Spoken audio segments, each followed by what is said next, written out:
ಎಲ್ಲರಿಗೂ ಶುಭೋದಯ, ಶುಭ ಮುಂಜಾನೆ. ನಮ್ಮ ಅತ್ಯಂತ ಸುಂದರವಾದ, ನಿತ್ಯವಾದ, ಭವ್ಯವಾದ, ಅತ್ಯಂತ ಪವಿತ್ರವಾದ ನಮ್ಮ ಒಳಗೆ ಇರುವಂತಹ ಈ ಸುಂದರವಾದ ದೇವಾಲಯಕ್ಕೆ ಎಲ್ಲರಿಗೂ ಪ್ರೀತಿಯ ಆತ್ಮೀಯ ಸ್ವಾಗತ. ನನ್ನ ಗುರುವಾಗಿರುವ ಕೇರಳದ ಕಾಂಜಂಗಾಡಿನ ಆನಂದಾಶ್ರಮದ ಪಪ್ಪಾ ಸ್ವಾಮಿ ರಾಮದಾಸ್ ಹಾಗೂ ನನ್ನ ತಂದೆ ತಾಯರ ಚರಣಾರವಿಂದಗಳಲ್ಲಿ ಅನಂತ ಪ್ರಣಾಮಗಳು. ನಾವು 14ನೇ ಅಧ್ಯಾಯ ಗುಣತ್ರಯ ವಿಭಾಗ ಯೋಗ ಇದನ್ನ ತಿಳಿದುಕೊಳ್ಳುವ ಪ್ರಯತ್ನವನ್ನ ಮಾಡ್ತಾ ಇದ್ದೇವೆ.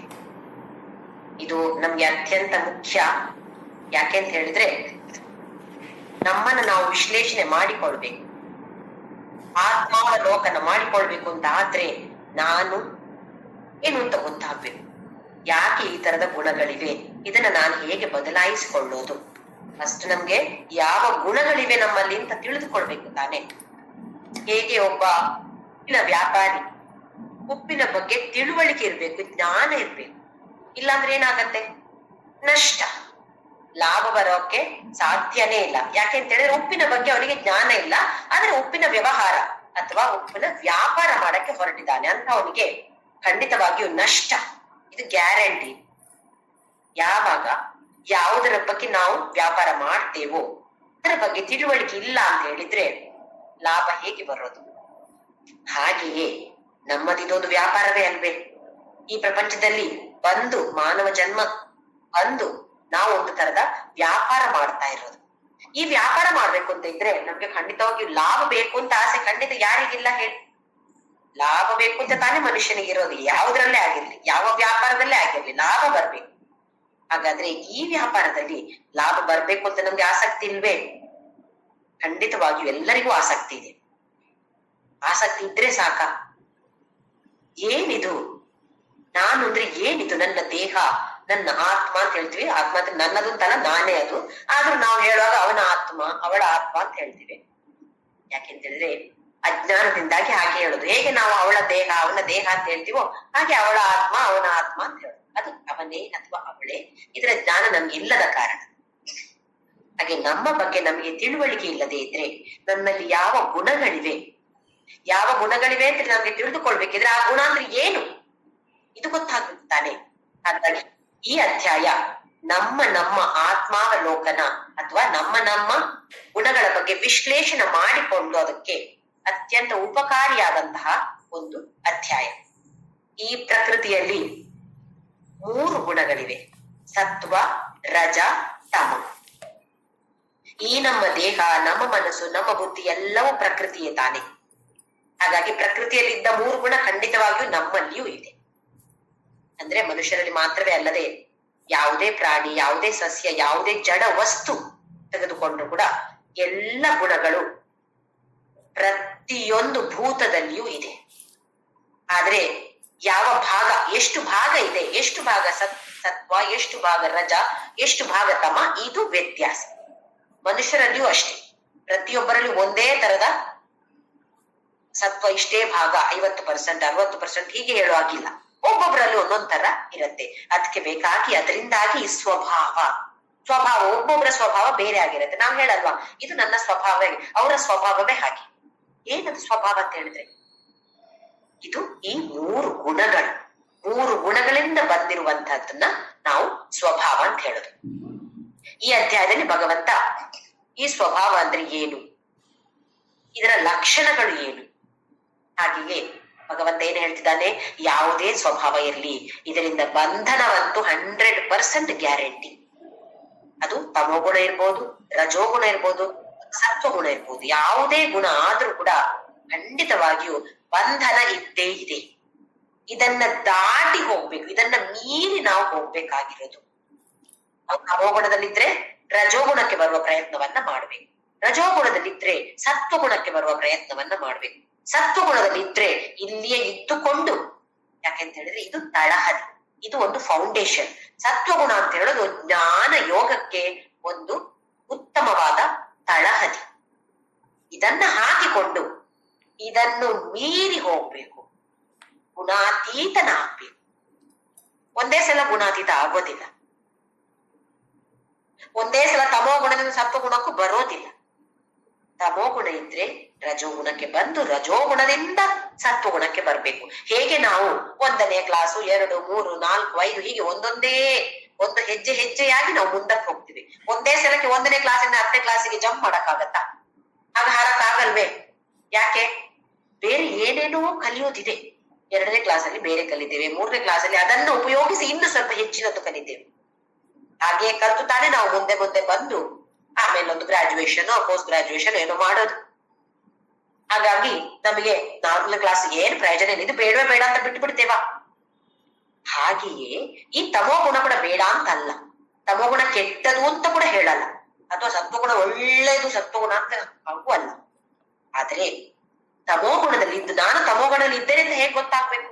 ಆ ಗುಣದ ಬಗ್ಗೆ ನಮ್ಗೆ ವಿಷಯ ತಿಳಿದ್ರೆ ತಾನೇ ಓಹೋ ನನ್ನ ಇದೆ, ಇದನ್ನ ನಾನು ರಜೋಗುಣಕ್ಕೆ ಕನ್ವರ್ಟ್ ಮಾಡಿಕೊಳ್ಬೇಕು, ಆಮೇಲೆ ಸತ್ವಗುಣಕ್ಕೆ ಹೋಗ್ಬೇಕು ಅಂತ ಆಮೇಲೆ ತಾನೇ ನಮ್ಗೆ ಗೊತ್ತಾಗದು. ಅದಕ್ಕೋಸ್ಕರ ಇಲ್ಲಿ ಭಗವಂತ ಅದರ ಬಗ್ಗೆ ಲಕ್ಷಣಗಳು ಏನು ಅಂತ ಹೇಳ್ತಾನೆ, ಆ ಗುಣಗಳು ಏನು ಅಂತ ಹೇಳ್ತಾನೆ, ಹಾಗೆಯೇ ಅದರಿಂದ ಬರುವಂತಹ ಬಂಧನ ಯಾವ ತರದ್ದು ಅಂತ ಕೂಡ ಹೇಳ್ತಾನೆ. ಆಮೇಲೆ ಗತಿ ಸತ್ತ ಮತ್ತೆ ಎಲ್ಲಿಗೆ ಪ್ರಯಾಣ ಮಾಡತ್ತೆ ಈ ಜೀವಾತ್ಮ? ಯಾವ ಜೀವಾತ್ಮ? ಸಾತ್ವಿಕವಾದ ಜೀವಾತ್ಮ, ರಜೋಗುಣವಾದ ಜೀವಾತ್ಮ ಎಲ್ಲಿಗೆ ಹೋಗತ್ತೆ ಅಂತ ಹೇಳ್ತಾನೆ. ಹಾಗೆಯೇ ಫಲ, ಈ ಪ್ರಪಂಚದಲ್ಲಿ ಇದ್ದುಕೊಂಡೇ ಏನು ಫಲ? ಸತ್ವಗುಣದವನು ಪ್ರಬಲವಾಗಿದ್ದವನಿಗೆ ಯಾವ ತರದ ಫಲ ಸಿಗತ್ತೆ, ರಜೋಗುಣದವನಿಗೆ ಯಾವ ತರ ಫಲ ಸಿಗತ್ತೆ, ಹಾಗೆ ತಮೋ ಗುಣದವನಿಗೆ ಯಾವ ಫಲ ಸಿಗತ್ತೆ. ಗತಿ ಮತ್ತೆ ಫಲ ಇದೆರಡು ವ್ಯತ್ಯಾಸ ಇದೆ. ಗತಿ ಅಂತ ಹೇಳಿದ್ರೆ ಈ ದೇಹವನ್ನ ಬಿಟ್ಟ ನಂತರ, ಅಂದ್ರೆ ನಾವೀಗ ಸಾವು ಅಂತ ಹೇಳಿದ್ವಿ, ಸಾವು ಅಂತ ಹೇಳುದು ದೇಹಕ್ಕೆ. ಈ ದೇಹ ನಾಶವಾದ ಮತ್ತೆ ಆತ್ಮ ಉಳಿಯತ್ತೆ ತಾನೆ, ಅದು ಎಲ್ಲಿಗೆ ಪ್ರಯಾಣ ಮಾಡತ್ತೆ? ಅದು ಸಾತ್ವಿಕವಾದವರಿಗೆ, ರಾಜಸಿಕವಾದವರಿಗೆ, ತಾಮಸಿಕವಾದವರಿಗೆ ಎಲ್ಲಿಗೆ ಪ್ರಯಾಣ ಮಾಡುತ್ತೆ. ಹಾಗೆಯೇ ಈ ಜನ್ಮದಲ್ಲಿಯೇ ಇದ್ದುಕೊಂಡು ಯಾವ ತರದ ಫಲವನ್ನ ಆ ಆತ್ಮ ಪಡೆಯತ್ತೆ. ಆತ್ಮ ಅಂತ ಹೇಳಿದ್ರೆ ಆ ಮನುಷ್ಯ ಅಥವಾ ಯಾವುದೇ ಒಂದು ಪ್ರಾಣಿ ಏನೇ ಇರ್ಬೋದು, ಯಾವುದನ್ನ ಪಡೆಯತ್ತೆ ಅಂತ ಹೇಳೋದ್ರ ಬಗ್ಗೆ ಅತ್ಯಂತ ಸುಂದರವಾಗಿ ಭಗವಂತ ತಿಳಿಸಿಕೊಡ್ತಾನೆ.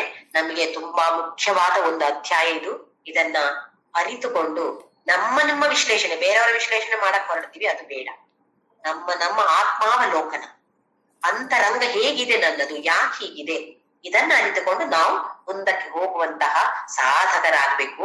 ಯಾಕೆಂದ್ರೆ ನಮ್ಮ ಗುರಿ ಒಂದೇ ಒಂದು, ಮೋಕ್ಷ ಅಂತ ಹೇಳೋದು ನಮ್ಮ ಗುರಿ. ಅದಕ್ಕೆ ನಾವೆಲ್ಲರೂ ಮುಮುಕ್ಷುಗಳಾಗಿದ್ದೇವೆ, ಅಂತಹ ಸಾಧಕರಾಗಿದ್ದೇವೆ ನಾವು.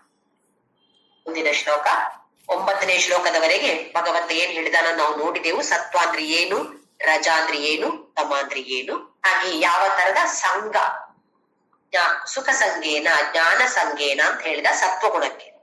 ಆ ತರದ ಸುಖಕ್ಕೆ ಬಂಧನ ಇದೆ, ಆ ತರದ ಜ್ಞಾನ ಬೇಕು ಬೇಕು ಬೇಕು ಅಂತ ಹೇಳೋ ಒಂದು ಅಟ್ಯಾಚ್ಮೆಂಟ್ ಬಂದ್ಬಿಡತ್ತೆ ಸತ್ವಗುಣ ಪ್ರಬಲವಾಗಿದ್ದಾಗ. ಹಾಗೆಯೇ ರಜೋಗುಣ ಪ್ರಬಲವಾಗಿದ್ದಾಗ ಕರ್ಮ ಸಂಗೇನ ಮಾಡ್ಬೇಕು, ಕೆಲಸ ಮಾಡ್ಬೇಕು ಅಂತ ಹೇಳೋ ಒಂದು ಅಟ್ಯಾಚ್ಮೆಂಟ್. ಅದು ಮಾತ್ರವಾ, ಅದರ ಜೊತೆ ಅದರ ಫಲ ಇದೇ ರಿಸಲ್ಟ್ ಬರ್ಬೇಕು ಅಂತ ಹೇಳುವ ಒಂದು ವ್ಯಾಮೋಹ ಇದ್ದೇ ಇರುತ್ತೆ. ಹಾಗೆ ತಮೋಗುಣ ಪ್ರಬಲವಾದಾಗ ಪ್ರಮಾದಾಲಸ ನಿದ್ರಾಭಿ ತನ್ನಿಬದ್ನಾತಿ ಭಾರತ. ಪ್ರಮಾದ ಅಂತ ಹೇಳಿದ್ರೆ ಬೇರೆ ಬೇರೆ ಬೇಜವಾಬ್ದಿತನ ಅಥವಾ ಅಲಕ್ಷ್ಯ, ನಿರ್ಲಕ್ಷ್ಯ ಅಥವಾ ಅಜ್ಞಾನ, ಇದೆಲ್ಲವೂ ಸೇರಿ ಬಂತು. ಹಾಗೆಯೇ ನಿದ್ದೆ, ಯಾವತ್ತು ನೋಡಿದ್ರೆ ಒಂದು ಸೋಮಾರಿತನ ಮತ್ತೆ ಒಂದು ನಿದ್ದೆ ತೂಗಿಕೊಂಡಿರೋದು, ನಿದ್ದೆ ಮಾಡೋದು ಇಲ್ಲದಿದ್ರೆ ನಿದ್ದೆ ತೂಗಿಕೊಂಡಿರೋದು, ಈ ತರದ ಬಂಧನಕ್ಕೊಳಗಾಗತ್ತೆ ತಮೋಗುಣ ಪ್ರಬಲವಾಗಿದ್ದಾಗ. ಇದನ್ನ ಭಗವಂತ ತಿಳಿಸಿಕೊಟ್ಟಿದ್ದಾನೆ. ಮುಂದಿನ ಶ್ಲೋಕದಲ್ಲಿ ಶ್ಲೋಕ ನಂಬರ್ 10 ಏನ್ ಹೇಳ್ತಾನೋ ನೋಡೋಣ. ರಜಸ್ತಮಶ್ಚಾಭಿಭೂಯ ಸತ್ವಂ ಭವತಿ ಭಾರತ, ರಜಸತ್ವಂ ತಮಶ್ಚೈವ ತಮಃ ಸತ್ವಂ ರಜಸ್ತಥಾ.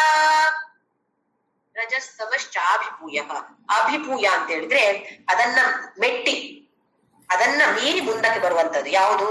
ರಜೋಗುಣ ಮತ್ತೆ ತಮೋಗುಣವನ್ನ ಮೆಟ್ಟಿ ಸತ್ವಗುಣ ಪ್ರಬಲವಾಗತ್ತೆ ಕೆಲವರಲ್ಲಿ. ಈಗ ಸತ್ವಗುಣ ಪ್ರಧಾನ ಅಂತ ಹೇಳಿದ್ರೆ ಏನರ್ಥ?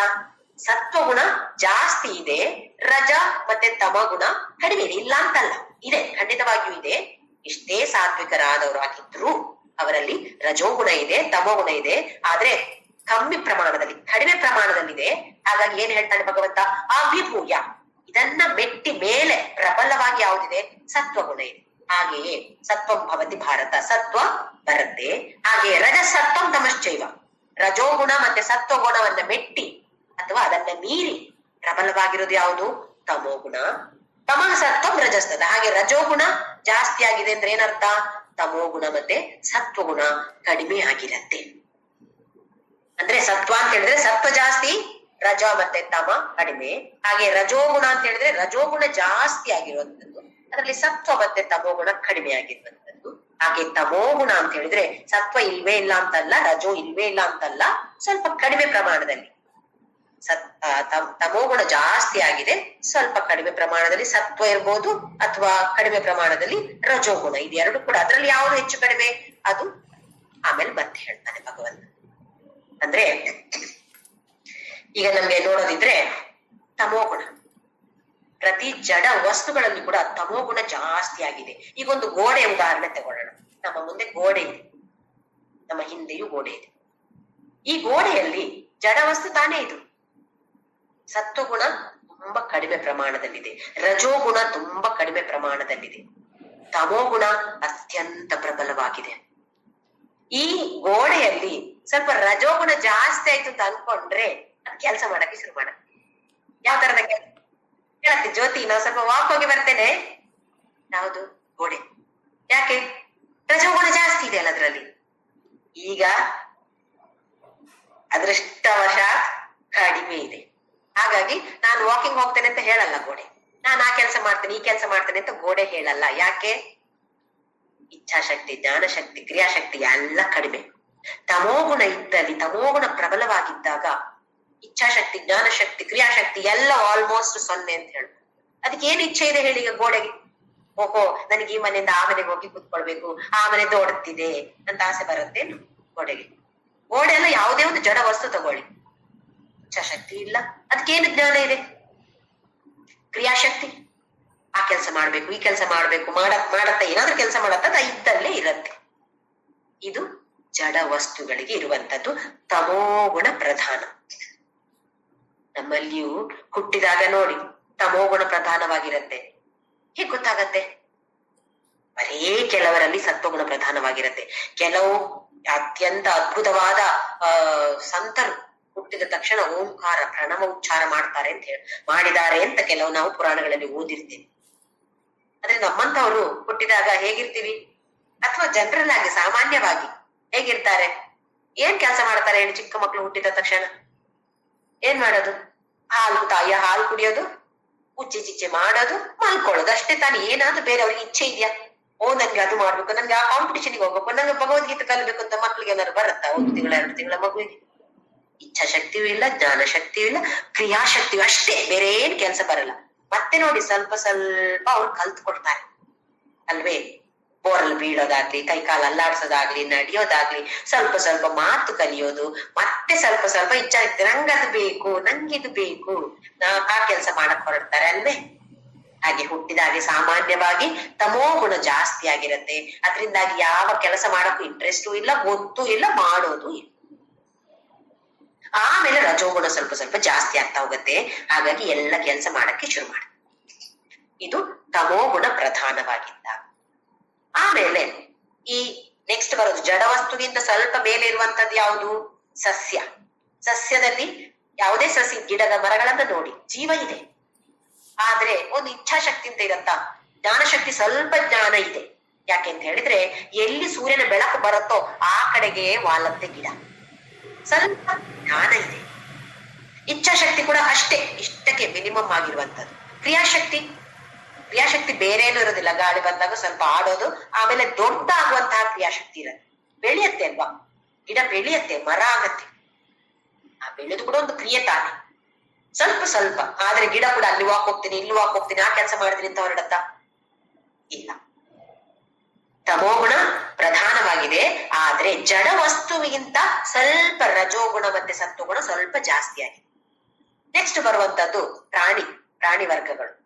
ಪ್ರಾಣಿಗಳಲ್ಲಿ ನೋಡಿ, ಅದಕ್ಕಿಂತ ಸಸ್ಯಕ್ಕಿಂತ ಜಾಸ್ತಿ ರಜೋಗುಣ ಸತ್ವಗುಣ ಸ್ವಲ್ಪ ಜಾಸ್ತಿ ಆಗಿದೆ. ಇದೇ ತಮೋಗುಣ ಇದೆ, ಆದ್ರೆ ಸಸ್ಯಗಳಿಗಿಂತ ಸ್ವಲ್ಪ ರಜೋಗುಣ ಮತ್ತೆ ಸತ್ವಗುಣ ಜಾಸ್ತಿ ಆಗಿದೆ. ಹೇಗ್ ಗೊತ್ತಾಗತ್ತೆ? ನೋಡಿ, ಆ ಕಡೆ ಈ ಕಡೆ ಓಡಾಡ್ತವೆಲ್ಲ ಪ್ರಾಣಿಗಳು, ಓಡಾಡ್ತವೆ, ಬೇರೆ ಬೇರೆ ಕೆಲಸಗಳು. ಈಗ ಕೆಲವು ನಾಯಿಗಳೆಲ್ಲ ನೋಡಿ ಎಷ್ಟೊಂದು ಅವರಿಗೆ ಜ್ಞಾನ ಇದೆ. ಒಂದು ಸಾಮಾನ್ಯವಾದ ನಾಯಿಗೆ ಕೂಡ ನಮ್ಮ ಕಿವಿಗಿಂತ ಶಾರ್ಪ್ ಆಗಿ ಅವರ ಕಿವಿ ಇರತ್ತೆ. ಎಲ್ಲೋ ದೂರದಲ್ಲಿ ಒಂದು ಶಬ್ದ ಆದ್ರೆ ಅವ್ರಿಗೆ ತಕ್ಷಣ ಕೇಳತ್ತೆ. ನಮ್ಗೆ ಕೇಳತ್ತ ಆ ಶಬ್ದ? ಅವ್ರಿಗೆ ಕೇಳತ್ತೆ, ನಮ್ಗೆ ಕೇಳಲ್ಲ.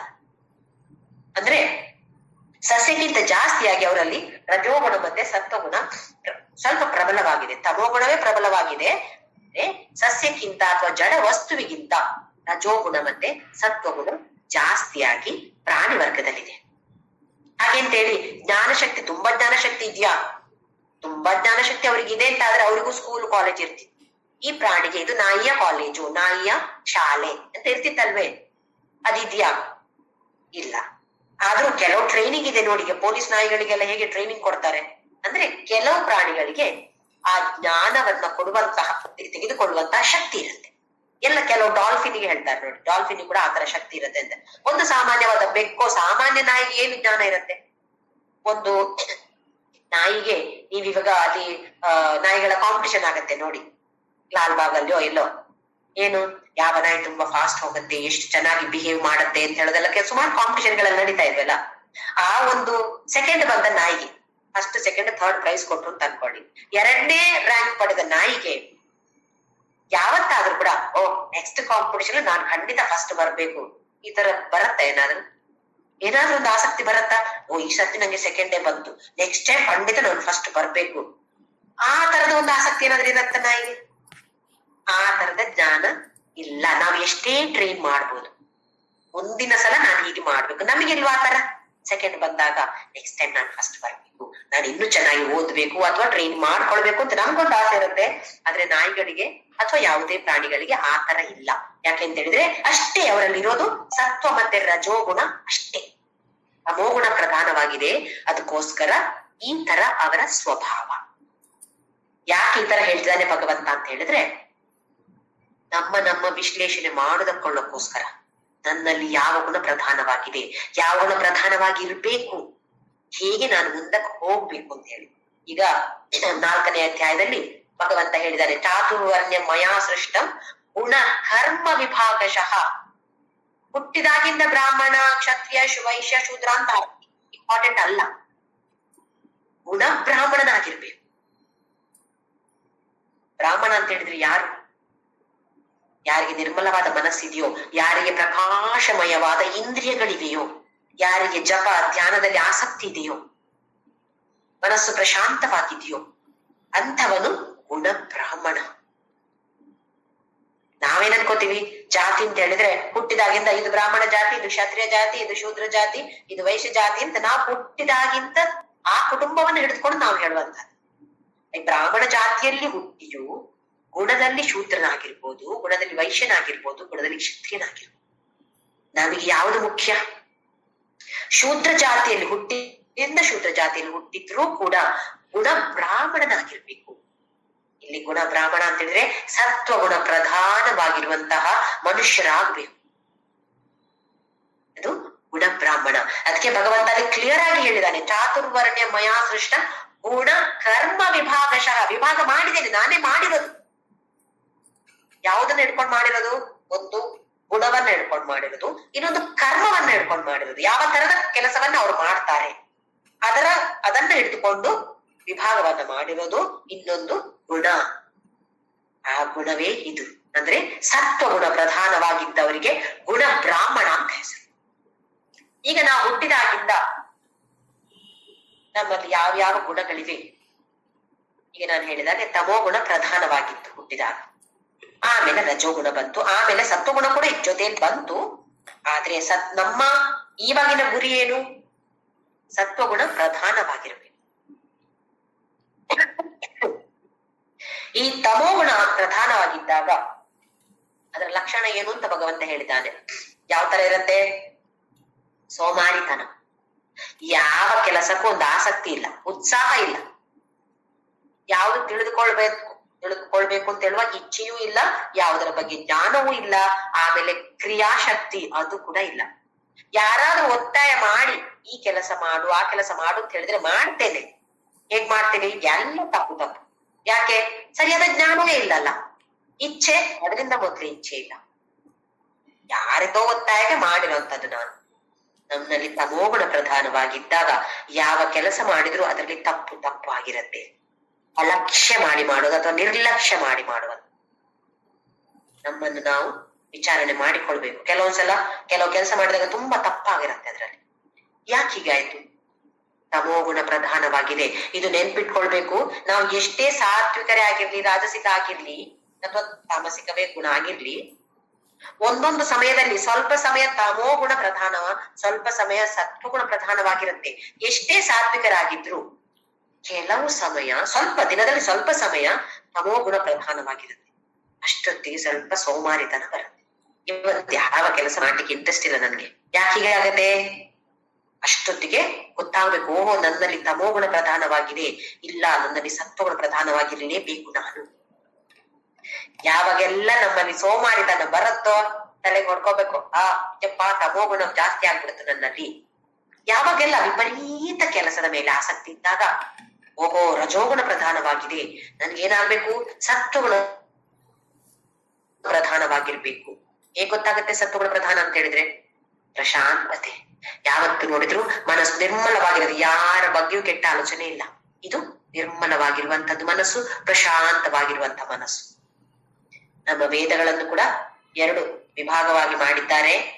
ಕರ್ಮಕಾಂಡ, ಆಮೇಲೆ ಬರುವಂತದ್ದು ಜ್ಞಾನಕಾಂಡ. ತಮೋಗುಣ ಪ್ರಧಾನವಾಗಿರುವಂತಹ ವ್ಯಕ್ತಿಗೆ ಕರ್ಮಕಾಂಡ ಬೇಕು. ಮಾಡು ಕೆಲಸ, ಮಾಡು ಕೆಲಸ ಮಾಡು. ಯಾವ ತರದ ಕೆಲಸ ಮಾಡ್ತಾರೆ ಶುರುವಲ್ಲಿ? ನಮ್ಮ ಸ್ವಾರ್ಥಕ್ಕೋಸ್ಕರ. ಸಕಾಮ ಕರ್ಮ ಅಂದ್ರೆ ತಮೋಗುಣ ಪ್ರಧಾನ, ಆಮೇಲೆ ಬರುವಂತದ್ದು ರಜೋಗುಣ, ಸ್ವಲ್ಪ ಬರೀ ಕಡಿಮೆ ಪ್ರಮಾಣದಲ್ಲಿ ಸತ್ವಗುಣ ಇದೆ. ಫಸ್ಟ್ ತಮೋಗುಣ, ಆಮೇಲೆ ರಜೋಗುಣ, ಆಮೇಲೆ ಕಡಿಮೆ ಪ್ರಮಾಣದಲ್ಲಿರುವಂತದ್ದು ಸತ್ವಗುಣ. ಹೀಗಿದ್ದಾಗ ಸಕಾಮ ಕರ್ಮ. ಸ್ವಾರ್ಥಕ್ಕೋಸ್ಕರ, ನನಗೋಸ್ಕರ ನಾನು ಮಾಡ್ತಾ ಇರೋದು, ನನಗೋಸ್ಕರ ಮನೆ ಕಟ್ತಾ ಇದ್ದೇನೆ, ನನಗೋಸ್ಕರ ಈ ಕೆಲಸವನ್ನ ಮಾಡ್ತಾ ಇದ್ದೇನೆ, ನನಗೆ ಈ ತರದ ಫಲ ಬೇಕು. ಇದು ಸಕಾಮ ಕರ್ಮ. ತಮೋಗುಣ ಪ್ರಧಾನ, ಆಮೇಲೆ ಪ್ರಧಾನವಾಗಿರುವಂತದ್ದು ರಜೋಗುಣ, ಅತಿ ಕಡಿಮೆ ಪ್ರಮಾಣದಲ್ಲಿ ಸತ್ವಗುಣ ಇರುವಂತ. ಮನುಷ್ಯರಲ್ಲಿ ತಮೋಗುಣ ಕಡಿಮೆ, ಬೇರೆಯವರಿಗೆ ಕಂಪೇರ್ ಮಾಡಿದ್ರೆ, ಪ್ರಾಣಿಗಳಿಗೆ ಸಸ್ಯಗಳಿಗೆಲ್ಲ ಕಂಪೇರ್ ಮಾಡಿದ್ರೆ ಮನುಷ್ಯರಲ್ಲಿ ಸತ್ವ ಮತ್ತೆ ರಜೋ ಜಾಸ್ತಿ ಇರುತ್ತೆ, ತಮೋಗುಣ ಸ್ವಲ್ಪ ಕಡಿಮೆ ಇರುತ್ತೆ. ಆದ್ರೆ ಅದರಲ್ಲಿಯೂ ತಮೋಗುಣ ಜಾಸ್ತಿ ಇರುವಂತಹ ವ್ಯಕ್ತಿ ಸಕಾಮ ಕರ್ಮ ಫಸ್ಟ್ ಬರುತ್ತೆ. ಆಮೇಲೆ ಸ್ವಲ್ಪ ಸ್ವಲ್ಪ ಹಾಗೆ ಮಾಡಿದಾಗ ನಿಷ್ಕಾಮ, ನನ್ಗೆ ಇದ್ರಲ್ಲೇನೋ ತೃಪ್ತಿ ಸಿಗ್ತಾ ಇಲ್ಲ, ಇನ್ನು ಏನೋ ಇದೆ ಇದ್ರಲ್ಲಿ ಹಾಗೆಂತೇಳಿ ಬೇರೆಯವರಿಗಾಗಿ ನಾವು ನಮ್ಮ ಸಮಯ ಅಥವಾ ಹಣ ಅಥವಾ ನಮ್ಮ ಜ್ಞಾನವನ್ನು ಉಪಯೋಗಿಸಿದಾಗ, ಹಂಚಿಕೊಂಡಾಗ, ಬೇರೆಯವರ ಜೊತೆ ಹಂಚಿಕೊಂಡಾಗ ಇದು ನಿಷ್ಕಾಮ ಕರ್ಮ ಆಗುತ್ತೆ. ಆಗ ನಮಗೆ ಅದರಲ್ಲಿ ತಮೋಗುಣವೇ ಜಾಸ್ತಿ. ಅದರಿಂದ ನೆಕ್ಸ್ಟ್ ಬರುವಂತದ್ದು ಸತ್ವಗುಣ, ಆಮೇಲೆ ರಜೋಗುಣ. ಫಸ್ಟ್ ರಜೋಗುಣ, ಆಮೇಲೆ ಬರುವಂತದ್ದು ಸತ್ವಗುಣ, ಆಮೇಲೆ ತಮೋಗುಣ ಬರುತ್ತೆ.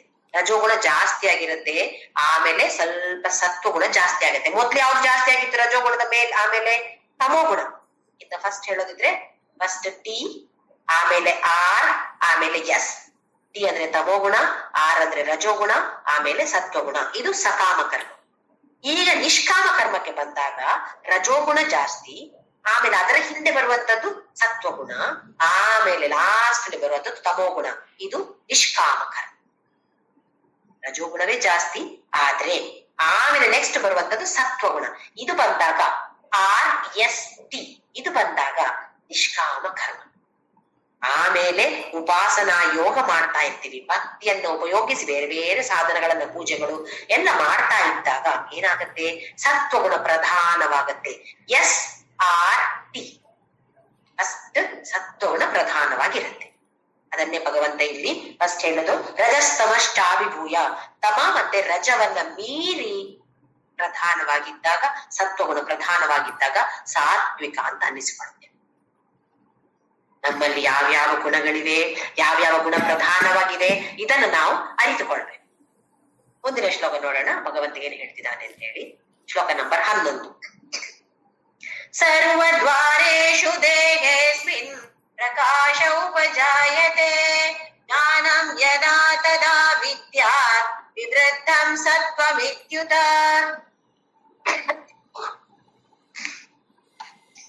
ಸರ್ವದ್ವಾರೇಶು ದೇಹೇಸ್ಮಿನ್ ಅಸ್ಮಿನ್ ದೇಹೇ ಸರ್ವದ್ವಾರ. ಏನೆಲ್ಲ ದ್ವಾರಗಳಿವೆ ಇಲ್ಲಿ? ಸರ್ವದ್ವಾರ ಅಂತ ಹೇಳಿದ್ರೆ ಜ್ಞಾನೇಂದ್ರಿಯಗಳು. ಈಗ ಸತ್ವದ ಬಗ್ಗೆ ಭಗವಂತ ಮಾತನಾಡ್ತಿದ್ದಾನೆ. ಎಲ್ಲ ದ್ವಾರಗಳು ಅಂತ ಹೇಳಿದ್ರೆ ನಾವು ಯಾವುದರ ಮೂಲಕ ಪ್ರಪಂಚವನ್ನ ಗ್ರಹಿಸ್ತೇವೋ, ಪ್ರಪಂಚವನ್ನ ಸ್ವೀಕಾರ ಮಾಡ್ತೇವೋ ಆ ದ್ವಾರಗಳು. ಸರ್ವದ್ವಾರ ಎಷ್ಟಿದೆ? ಪಂಚೇಂದ್ರಿಯ, ಪಂಚ ಜ್ಞಾನೇಂದ್ರಿಯಗಳು. ಜ್ಞಾನೇಂದ್ರಿಯಗಳಿಂದ ನಾವು ಪ್ರಪಂಚವನ್ನ ಗ್ರಹಿಸ್ತೇವೆ.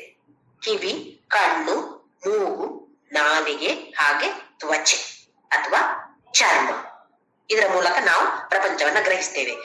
ಪ್ರಕಾಶ ಉಪಜಾಯತೆ, ಪ್ರಕಾಶಮಾನವಾಗಿ ಈ 5 ಜ್ಞಾನೇಂದ್ರಿಯಗಳು ಕೆಲಸ ಮಾಡ್ತಾ ಇರುತ್ತೆ. ಏನು ಪ್ರಕಾಶಮಾನವಾಗಿ ಅಂತ ಹೇಳಿದ್ರೆ ಒಂದು ಲೈಟ್ ಬರ್ತಾ ಇರುತ್ತೆ ಅನ್ನೋದ್ರಿಂದ ಹಾಗಲ್ಲ. ಅದು ಸ್ಪಷ್ಟತೆ, ಕ್ಲಿಯರ್ ಆಗಿರುವಂತಹದ್ದು. ಯಾವುದು ಬೇಕು, ಯಾವುದು ತೆಗೆದುಕೊಳ್ಬೇಕು, ಯಾವುದು ತೆಗೆದುಕೊಳ್ಳಬಾರದು ಅಂತ ಹೇಳುವ ವ್ಯತ್ಯಾಸವನ್ನ ಮಾಡುವಂತಹ ಆ ಒಂದು ಶಕ್ತಿ ಇರುವಂತಹ ಸರ್ವದ್ವಾರಗಳು. ಹಾಗೆಯೇ ಜ್ಞಾನಂ ಯದಾ ತದಾ ವಿದ್ಯಾ ವಿವೃದ್ಧಂ ಸತ್ವಮಿತ್ಯುತ. ಈಗ ನಮ್ಮಲ್ಲಿ ಸತ್ವಗುಣ ಜಾಸ್ತಿ ಇದೆಯೋ ಇಲ್ವೋ ಅಂತ ಹೇಗೆ ಗೊತ್ತಾಗ್ಬೇಕು ಅಂತ ಹೇಳಕ್ಕೆ ಭಗವಂತ ಇದನ್ನ ಹೇಳ್ಕೊಡ್ತಿದ್ದಾನೆ ನಮ್ಗೆ. ಈಗ ಎಲ್ಲೋ ಏನೋ ಒಂದು ಸತ್ಸಂಗ ನಡೀತಾ ಇದೆ. ಇದರಿಂದ ನಂಗೆ ತಿಳಿದುಕೊಳ್ಳಬೇಕು ಅಂತ ಹೇಳುವ ಆಸಕ್ತಿ ಇದ್ರೆ ಇದು ಪ್ರಕಾಶಮಾನವಾಗಿದೆ. ಆಸಕ್ತಿ ಇದೆ ಅಂತ ಹೇಳಿದ್ರೆ ಮನಸ್ಸು ಪ್ರಕಾಶಮಾನವಾಗಿದೆ. ಅಲ್ಲಿ ಹೋಗಿ ಕೂತಾಗ ಮತ್ತೇನಾಗತ್ತೆ? ಕೇಳ್ತಾ ಇರತ್ತೆ ಕಿವಿ. ಆದ್ರೆ ಅದರಲ್ಲಿ ಕೂಡ, ಕೇಳಿದ್ರಲ್ಲಿ ಕೂಡ ಏನ್ ಮಾಡ್ತೀವಿ? ಇದು ಇವ್ರು ಹೇಳಿದ ತಪ್ಪಲ್ವಾ? ಇದು ತಪ್ಪು ಕಂಡು ಹಿಡ್ಕೊಳ್ಳುವಂತಹ ಒಂದು ಬುದ್ಧಿ. ಇದು ಸರಿಯಲ್ಲ. ಭಗವಂತ ಏನ್ ಹೇಳಿದಾನೆ? ಎಲ್ಲ ತಪ್ಪು ಹೇಳಿದಾನೆ ಭಗವಂತನೇ ಆಗಿರ್ಬೋದು ಅಥವಾ ಸತ್ಸಂಗದಲ್ಲಿ ಆಗಿರ್ಬೋದು. ನಮ್ಮಲ್ಲಿ ಏನ್ ಬರತ್ತೆ? ಒಂದು ದೃಷ್ಟಿ ದೋಷ. ದೃಷ್ಟಿ ದೋಷ ಅಂದ್ರೆ ನನಗೆ ಕಣ್ಣು ಸರಿ ಇಲ್ಲ ಅಂತಲ್ಲ, ಅದನ್ನ ಅರಿತುಕೊಳ್ಳುವ ನಿಜವಾದ ಅದರಲ್ಲಿ ಏನಿದೆ, ತತ್ವ ಏನಿದೆ ಅದನ್ನು ತಿಳಿದುಕೊಳ್ಳುವಂತ ಶಕ್ತಿ ಇಲ್ಲದೆ ಇರುವುದು ದೃಷ್ಟಿದೋಷ. ಈಗ ಎಲ್ಲ ಪ್ರಕಾಶಮಾನವಾಗಿದೆ. ಯಾವುದು ಒಳ್ಳೆಯದನ್ನು ಹೇಳ್ತಾರೋ ಅದನ್ನ ಸ್ವೀಕಾರ ಮಾಡುವಂತಹ ಶಕ್ತಿ ಈ ಕಿವಿಗಿದೆ. ಯಾವುದು ಒಳ್ಳೇದಿದೆಯೋ ಅದನ್ನೇ ಮತ್ತೆ ಮತ್ತೆ ನೋಡಿ ಸ್ವೀಕಾರ ಮಾಡುವಂತಹ ಶಕ್ತಿ ಈ ಕಣ್ಣಿಗಿರುತ್ತೆ. ಯಾವಾಗ? ಸತ್ವಗುಣ ಪ್ರಧಾನವಾಗಿದ್ದಾಗ. ಇಲ್ಲ, ಸತ್ವಗುಣ ಪ್ರಧಾನವಾಗಿಲ್ಲ ಅಂತ ಹೇಳಿದ್ರೆ ಪ್ರಕಾಶಮಾನವಾಗಿರೋದಿಲ್ವೇ? ಲೈಟ್ ಬರೋದಿಲ್ವೇ? ಆಗಲ್ಲ. ಯಾವುದಕ್ಕೆ ಪ್ರಕಾಶ ಇರುತ್ತೆ? ಪ್ರಪಂಚದಲ್ಲಿ ಏನು ನಡೀತಾ ಇದೆ ಇದನ್ನೇ ಕೇಳೋದಕ್ಕೆ ಕಾಯ್ತಾ ಇರತ್ತೆ ಕಿವಿ. ಆ ನ್ಯೂಸ್, ಅಲ್ಲಿ ಏನು ನಡೀತಿ ಇವತ್ತು, ಅಲ್ಲಿ ಏನು ಗಲಾಟೆ, ಯಾರ ಮನೆಯಲ್ಲಿ ಏನು ಗಲಾಟೆ ಆಯ್ತು, ಏನು ಅತ್ತೆ ಸೊಸೆ ಜಗಳ ಆಯ್ತು, ಅದನ್ನ ತಿಳಿದುಕೊಳ್ಳುವಂತಹ ಒಂದು ಆಸಕ್ತಿ. ಅದನ್ನ ಕೇಳ್ಬೇಕು. ಹೀಗೆ ಮಾಡಿ ಅವರೇನಾದ್ರೂ ರಹಸ್ಯ ಗುಟ್ಟೆ ಹೇಳಿದ್ರ ನಮಗೆ ಇನ್ನೂ ಆಸಕ್ತಿ ಡಬಲ್ ಆಗುತ್ತೆ. ಹೀಗಾದ ಇದ್ದಾಗ ನನ್ನಲ್ಲಿ ಸತ್ವಗುಣ ಕಡಿಮೆ ಆಗ್ತಾ ಇದೆ ಅಂತ ತಿಳಿದುಕೊಳ್ಬೇಕು ನಾವು. ಈ ಮಾಂಡುಕ್ಯ ಉಪನಿಷತ್, ಮುಂಡಕ ಉಪನಿಷತ್ ಹಾಗೂ ಪ್ರಶ್ನೋಪನಿಷತ್ತಿನಲ್ಲಿ ಬರುವಂತಹ ಒಂದು ಪ್ರಾರ್ಥನೆ ಇದೆಲ್ಲರಿಗೂ ಗೊತ್ತಿದೆ. ಶಾಂತಿ ಮಂತ್ರ. ಓಂ ಭದ್ರಂ ಕರ್ಣೇಭಿಃ ಶೃಣುಯಾಮ ದೇವಾಃ, ಭದ್ರಂ ಪಶ್ಯೇಮಾಕ್ಷಭಿರ್ಯಜತ್ರಾಃ, ಸ್ಥಿರೈರಂಗೈಃ ಸುಷ್ಠುವಾಗುಂಸಸ್ತನೂಭಿಃ, ವ್ಯಶೇಮ ದೇವಹಿತಂ ಯದಾಯುಃ. ಸ್ವಸ್ತಿ ನ ಇಂದ್ರೋ ವೃದ್ಧಶ್ರವಾಃ, ಸ್ವಸ್ತಿ ನ पूषा ವಿಶ್ವವೇದಾಃ, ಸ್ವಸ್ತಿ ನಸ್ತಾರ್ಕ್ಷ್ಯೋ ಅರಿಷ್ಟನೇಮಿಃ, ಸ್ವಸ್ತಿ ನೋ ಬೃಹಸ್ಪತಿರ್ದಧಾತು. ಓಂ ಶಾಂತಿ ಶಾಂತಿ ಶಾಂತಿ. ಏನಿದ್ರ ಅರ್ಥ? ಭದ್ರಂ ಕರ್ಣೇಭಿಃ ಶೃಣುಯಾಮ ದೇವಾಃ. ಭದ್ರಂ, ಭದ್ರಂ ಅಂತ ಹೇಳಿದ್ರೆ ಯಾವತ್ತು ಒಳ್ಳೇದಾಗಿರುವಂತದ್ದು, ಪವಿತ್ರವಾಗಿರುವಂತದ್ದು. ಭದ್ರಂ ಕರ್ಣೇಭಿಃ, ನನ್ನ 2 ಕಿವಿಗಳಿಂದಲೂ, ಶೃಣುಯಾಮ ಕೇಳಲಿ, ದೇವಾಹ ದೇವತೆಗಳಿಗೆ ಪ್ರಾರ್ಥನೆ ಮಾಡುವಂತಹದ್ದು. ನನ್ನ 2 ಕಿವಿಗಳು ಕೂಡ ಒಳ್ಳೇದನ್ನೇ, ಪವಿತ್ರವಾದದ್ದನ್ನೇ ಕೇಳಲಿ. ಹೇಗೆ ಇದು ಸಾಧ್ಯ? ಪ್ರಪಂಚದಲ್ಲಿ ಎಲ್ಲವೂ ಪವಿತ್ರವಾಗಿರುವಂತದ್ದೇ. ಏನೋ ಕೆಟ್ಟದು ನಡೀತಾ ಇರತ್ತೆ, ಇಲ್ಲ ಯಾರೋ ಯಾರ ಬಗ್ಗೆಯೋ ಕೆಟ್ಟದಾಗಿ ಮಾತನಾಡ್ತಾ ಇದ್ದಾರೆ, ಅದು ನನ್ನ ಕಿವಿಗೆ ಬೀಳತ್ತೆ ಅಲ್ವೇ? ಅದು ಪವಿತ್ರವಾದದ್ದ? ಇಲ್ಲಿ ಏನು ಅರ್ಥ ಅಂತ ಹೇಳಿದ್ರೆ, ಬೀಳ್ಲಿ, ಕಿವಿಗೆ ಬೀಳ್ಲಿ, ಆದ್ರೆ ಅದನ್ನ ಮನಸ್ಸಿಗೆ ತೆಗೆದುಕೊಂಡು 100 ಜನರಿಗೆ ಫೋನ್ ಮಾಡಿ ಅದರ ಬಗ್ಗೆ ಹೇಳಿ ಕೆಟ್ಟದು ಮಾಡಬೇಡ. ಕೆಟ್ಟದೇನಾದ್ರೂ ನಿಮ್ಗೆ ಕೆಟ್ಟದು ಅಂತ ಅನ್ಸಿದ್ರೆ ಅದನ್ನ ಅಲ್ಲಿಯೇ ಬಿಟ್ಟು ಬಿಡು. ಅದನ್ನ ಮತ್ತೆ ಒಳಗೆ ತೆಗೆದುಕೊಂಡು ನಾವೇನ್ ಮಾಡೋದು, ಯಾರಾದ್ರೂ ಯಾರ ಮನೇಲಾದ್ರೆ ಏನಾದ್ರು ಜಗಳ ಆಯ್ತು ಇದು ನಮ್ಗೆ ಅನ್ಸಿದ್ ಏನೋ ಕೆಟ್ಟದು ಅಂತ ಅನ್ಸಿದ್ರೆ ಏನ್ ಮಾಡ್ತೀವಿ, ಶುರು ಮಾಡೋದೇನು, ನಮ್ಮ ಯಾರೆಲ್ಲ ಕ್ಲೋಸ್ ಫ್ರೆಂಡ್ಸ್ ಇದ್ದಾರೋ, ಯಾರೆಲ್ಲ ಬಂದು ಬಳಗದವ್ರು ಇದ್ದಾರೋ ಅವ್ರಿಗೆ ಮೊದಲು ಫೋನ್ ಮಾಡಿ ಅವರಿಗೆ ಹೇಳುವಂತದ್ದು, ಹೀಗ್ ನೋಡಿ ಹೀಗೆ ನಡ್ತಿದ್ದು ಎಷ್ಟು ಗಲೀಜಲ್ವಾ, ಈ ತರ ಆಗ್ಬಾರ್ದಾಗಿತ್ತಲ್ವಾ ಅಲ್ವೇ. ನಮ್ಮ ಬುದ್ಧಿ ಈ ತರ ತಾನೆ. ಈ ತರ ಬುದ್ಧಿ ಇದ್ದಾಗ ನೆನಪು ಮಾಡಿಕೊಳ್ಬೇಕು, ಓಹೋ ಸತ್ವಗುಣ ಕಡಿಮೆ ಆಗ್ತಾ ಇದೆ ನನ್ನಲ್ಲಿ. ಏನ್ ಹೇಳಿದಾನೆ ಭಗವಂತ, ಸತ್ವಗುಣ ಪ್ರಧಾನವಾಗಿದ್ರೆ ಇದು ಒಂದು ಜ್ಞಾನ ಯೋಗಕ್ಕೆ ತಳಹದಿ ಅಂತ ಹೇಳಿದಾನೆ. ಎಲ್ಲಿದೆ ನನ್ನ ಫೌಂಡೇಶನ್? ತಮೋಗುಣದಲ್ಲಿ ರಜೋಗುಣದಲ್ಲಿ ಇದ್ರೆ ಅದು ಫೌಂಡೇಶನ್ ಅಲ್ಲ, ಜ್ಞಾನ ಯೋಗಕ್ಕೆ ಅದು ಫೌಂಡೇಶನ್ ಅಲ್ಲ. ಸತ್ವಗುಣ ಪ್ರಧಾನವಾಗಿರ್ಬೇಕು ಅಂತ ಭಗವಂತ ಹೇಳಿದಾಗ, ಹಾಗಾದ್ರೆ ಗೊತ್ತಿದ್ದುಕೊಂಡು ನಾವು ತಪ್ಪು ಮಾಡ್ಬೋದೇ? ಭದ್ರಂ ಕರ್ಣೇ ವಿಷ್ಣು ಯಾಮದೇವ ಭದ್ರಂ ಪಶ್ಯೆ ಮಕ್ಷ ಛತ್ರ. ಹಾಗೆ ನನ್ನ ಕಣ್ಣುಗಳು ಕೂಡ ಒಳ್ಳೇದನ್ನೇ ನೋಡಲಿ, ಪವಿತ್ರವಾದದ್ದನ್ನೇ ನೋಡಲಿ. ಏನೇನೋ ನಡೀತಾ ಇರತ್ತೆ, ಟಿವಿಯಲ್ಲಿ ನ್ಯೂಸ್ ನೋಡ್ತಾ ಇರ್ತೇವೆ, ಏನೇನೋ ಕೆಟ್ಟದ್ದು ನಡೀತಾ ಇರತ್ತೆ, ನೋಡ್ಬಾರ್ದು, ಈ ಭೌತಿಕ ಕಣ್ಣುಗಳಲ್ಲಿ ನೋಡ್ಬಾರ್ದು ಅಂತಲ್ಲ, ಅದನ್ನ ನೋಡ್ಬೇಕಾಗತ್ತೆ ಪ್ರಪಂಚದಲ್ಲಿ ಇದ್ದಾಗ. ಅದನ್ನ ಸ್ವೀಕಾರ ಮಾಡಿಕೊಂಡು ಅದನ್ನ ತೆಗೆದುಕೊಂಡು ಮತ್ತೆ ಮತ್ತೆ ಅದರ ಬಗ್ಗೆಯೇ ನಮಗೆ ಮನನ. ಗೀತೆಯಲ್ಲಿ ಭಗವಂತ ಏನ್ ಹೇಳಿದಾನ ಅದನ್ನ ಒಂದು ಪಾಯಿಂಟ್ ತಗೊಂಡು ಮನನ ಮಾಡೋಣ ಅಂತ ಹೇಳಿದ್ರೆ, ಈ ತರದ ಒಂದು ಟಿವಿಯಲ್ಲಿ ಕಾಣಿಸ್ತು, ಇದರ ಬಗ್ಗೆ ಮತ್ತೆ ಮತ್ತೆ ಅದ್ರ ಬಗ್ಗೆ ಆಲೋಚನೆ ಮಾಡಿ ಕಡೆಗೆ ನೋಡಿದ್ರೆ ಕನಸಲ್ಲಿ ಕೂಡ ಅದೇ ಬರುತ್ತೆ ನಮ್ಗೆ ಇಲ್ವಾ? ಕನಸಲ್ಲೂ ಅದೇ ಬರುತ್ತೆ ಅಲ್ವಾ? ನೋಡಿ ಎಷ್ಟು ಅದ್ರ ಬಗ್ಗೆ ಆಳವಾಗಿ ನಾವು ಆಲೋಚನೆ ಮಾಡ್ತಾ ಇದ್ದೀವಿ, ಯೋಚಿಸ್ತಾ ಇದ್ದೀವಿ. ಭದ್ರಂ ಕರ್ಣೇ ವಿಷ್ಣು ಯಾಮದೇವಾಹ ಭದ್ರಂ ಪಕ್ಷೆ ಮಾರ್ಯ ಛತ್ರಾಹ. ಆಮೇಲೆ ನನ್ನ ಎಲ್ಲ ದೇಹ ಎಲ್ಲ ಅಂಗಗಳು ಕೂಡ ಸ್ಥಿರವಾಗಿರ್ಲಿ. ಯಾಕೆ? ಲೋಕದ ಒಳಿತಿಗೋಸ್ಕರ ಪ್ರಾರ್ಥನೆ ಮಾಡುವುದಕ್ಕಾಗಿ. ನನ್ನ ಅಂಗಗಳು ಒಳ್ಳೇದಾಗಿರ್ಲಿ ಅಂತ ಯಾವುದಕ್ಕೆ ಹೇಳೋದು? ಸ್ವಾರ್ಥಕ್ಕಾಗಿ ಅಲ್ಲ. ನಾನು ಪ್ರಾರ್ಥನೆ ಮಾಡಬೇಕು. ಯಾರಿಗೋಸ್ಕರ ಪ್ರಾರ್ಥನೆ ಮಾಡಬೇಕು? ಲೋಕ ಸಮಸ್ತ ಸುಖಿನೋ ಭವಂತು, ಎಲ್ಲರ ಪರವಾಗಿ ನಾನು ಪ್ರಾರ್ಥನೆ ಮಾಡ್ತೀನಿ. ಇದಕ್ಕೆ ಏನ್ ಮಾಡ್ಬೇಕು? ಇಂದ್ರನನ್ನ ಪೂಜೆ ಮಾಡ್ಬೇಕು ಅಥವಾ ಪ್ರಾರ್ಥನೆ ಮಾಡ್ಬೇಕು. ಹಾಗೆಯೇ ಸೂರ್ಯನನ್ನ ಪ್ರಾರ್ಥನೆ ಮಾಡ್ಬೇಕು, ವಾಯುವನ್ನ ಪ್ರಾರ್ಥನೆ ಮಾಡ್ಬೇಕು. ಹಾಗೆಯೇ ಬೃಹಸ್ಪತಿ ಧಾತು, ಬೃಹಸ್ಪತಿ ನನಗೆ ಒಳ್ಳೆಯ ಬುದ್ಧಿಯನ್ನು ನನಗೆ ಕರುಣಿಸಲಿ. ಎಷ್ಟು ಒಳ್ಳೆಯ ಶಾಂತಿ ಮಂತ್ರ ನೋಡಿ. ಹೇಳ್ತೇವೆ ನಾವು, ನಂಗೆ ಬೈಹಾಟ್ ಬರುತ್ತೆ ಅಂತ ಹೇಳ್ಬಿಡ್ಬೇಕಾದ್ರೆ ಹೇಳ್ತೇವೆ, ಆದ್ರೆ ಅದರ ಅರ್ಥವನ್ನ ತಿಳಿದುಕೊಂಡು ಏನ್ ಹೀಗಂದ್ರೆ, ಭದ್ರಂ ಕರ್ಣೇಭಿ ಶೃಣುಯಾಮ ದೇವ, ನನ್ನ ಕಿವಿಗಳು ಯಾವತ್ತು ಒಳ್ಳೆಯದನ್ನೇ ಕೇಳಲಿ, ನನ್ನ ಕಣ್ಣುಗಳು ಯಾವತ್ತು ಒಳ್ಳೆಯದನ್ನೇ ನೋಡಲಿ. ನಮ್ಮ ಸನಾತನ ಧರ್ಮ ಅಂತ ಹೇಳೋದು ಅದ್ಭುತವಾಗಿದೆ. ಇದನ್ನ ತಿಳಿದುಕೊಂಡು ಮನುಷ್ಯ ಜನ್ಮ ಪಡೆದು ಕೂಡ ಇದನ್ನ ನಾವು ಸ್ವಲ್ಪವಾದರೂ ಇದರ ಬಗ್ಗೆ ಗಮನ ಹರಿಸಲಿಲ್ಲ ಅಂತ ಹೇಳಿದ್ರೆ ಖಂಡಿತವಾಗಿಯೂ ಅತ್ಯಂತ ಮೂಢರಾಗಿ ಹೋಗ್ತೀವಿ. ಹಾಗೆ ಅದಕ್ಕೆ ಭಗವಂತ ಇಲ್ಲಿ ಹೇಳುದು, ಸರ್ವದ್ವಾರೇಶು ದೇಹೇಸ್ಮಿನ್ ಪ್ರಕಾಶ ಉಪಜಾಯತೆ. ಈ ಪ್ರಕಾಶಮಾನವಾಗಿದ್ದಾಗ ಈ ತರದ ಜ್ಞಾನ ನಮಗೆ ತೆಗೆದುಕೊಳ್ಳಿಕ್ಕೆ ತಳಹದಿ ಆದಾಗ ನಮ್ಮನ್ನ ಮೇಲಕ್ಕೆ ಎಳೆದುಕೊಂಡು ಹೋಗತ್ತೆ ಈ ಸತ್ವಗುಣ. ಮೇಲಕ್ಕೆ ಅಂತ ಹೇಳಿದ್ರೆ ಎಲ್ಲಿ ಮೇಲೆ ಅಂತ ಹೇಳಿದ್ರೆ ಹೀಗೆ ಮೇಲೆ ಕೆಳಗೆ ಅಂತ ಅಲ್ಲ, ಇನ್ನು ಉತ್ತಮವಾದ ಜೀವನವನ್ನು ಇರ್ಬೋದು, ಅಥವಾ ಮುಂದಿನ ಜೀವನವನ್ನು ಇರ್ಬೋದು, ಅಥವಾ ಈಗಿನ ಜೀವನವನ್ನು ಇನ್ನು ಉತ್ತಮವಾಗಿ ಮಾರ್ಪಾಡುಕೊಳ್ಳತ್ತೆ, ಅದು ಗೊಳಿಸತ್ತೆ ಸತ್ವಗುಣ. ಜ್ಞಾನಂ ಯದಾ ತದಾ ವಿದ್ಯಾ ವಿವೃತ್ತಂ ಸತ್ವ ವಿದ್ಯುತ. ನನ್ನಲ್ಲಿ ಸತ್ವಗುಣ ವೃದ್ಧಿಯಾಗಿದೆ, ಜಾಸ್ತಿ ಆಗ್ತಾ ಇದೆ ಅಂತ ಹೇಗೆ ಗೊತ್ತಾಗುತ್ತೆ? ಯಾವಾಗ ನನಗೆ ಒಳ್ಳೆಯ ವಿಷಯಗಳನ್ನ ತಿಳಿದುಕೊಳ್ಬೇಕು, ನನ್ನ ಕಿವಿಗಳು ಒಳ್ಳೆಯ ವಿಷಯವನ್ನ ಕೇಳಬೇಕು, ನಾನು ಒಳ್ಳೆಯದನ್ನು ನೋಡ್ತೇನೆ. ಹಾಗೆ ನಾಲಿಗೆ, ನಾನು ಯಾರ ಬಗ್ಗೆಯೂ ಕೆಟ್ಟದಾಗಿ ಮಾತನಾಡೋದಿಲ್ಲ. ಯಾರಾದ್ರೂ ಮಾತನಾಡಿದ್ರು ಅದನ್ನ ಕೇಳಿದ್ರು ನಾನು ಅದಕ್ಕೆ ಗಮನ ಹರಿಸೋದಿಲ್ಲ. ಹಾಗೆಯೇ ಅವ್ರು ಇನ್ನೊಬ್ಬರ ಬಗ್ಗೆ ಕೆಟ್ಟದಾಗಿ ಮಾತಾಡೋಕೆ ನಾನು ಸೇರಿಕೊಳ್ಳೋದಾದ್ರೆ ನನಗೂ ಗೊತ್ತ ಅವ್ರ ಬಗ್ಗೆ ಹೀಗೆ ಬರೀ ಕೆಟ್ಟವ್ರು ಹೇಳುವಂತಹ ನಾವು ಎಷ್ಟು ಒಳ್ಳೆಯವರು. ಇದ್ರ ಬಗ್ಗೆ ನಾವು ಆಲೋಚನೆ ಮಾಡ್ಬೇಕು. ಇರ್ಲಿ ಅವ್ರು ಕೆಟ್ಟವ್ರಿರ್ಲಿ, ಅದು ಅವರ ಗುಣ, ಅವರ ಪ್ರಕೃತಿ ಹಾಗಿದೆ. ನನ್ನ ಗುಣ ಹೇಗಿರ್ಬೇಕು? ನಾನ್ ಯಾಕೆ ಅವ್ರ ಬಗ್ಗೆ ಕೆಟ್ಟದಾಗಿ ಹೇಳ್ಬೇಕು? ನಾನು ಅವರ ಬಗ್ಗೆ ಕೆಟ್ಟದಾಗಿ ಹೇಳ್ತೀನಿ ಅಂತಂದ್ರೆ ನನ್ನಲ್ಲಿ ಸತ್ವಗುಣ ಕಡಿಮೆ ಆಗಿದೆ. ಹಾಗೆ ನಾಲಿಗೆಯನ್ನ ಕಂಟ್ರೋಲ್ ಮಾಡಿಕೊಳ್ಳುವಂಥದ್ದು ಅತೀ ಕಷ್ಟವಾದದ್ದು, ಆದ್ರೂ ಪ್ರಯತ್ನವಂತೂ ಮಾಡ್ಲೇಬೇಕು.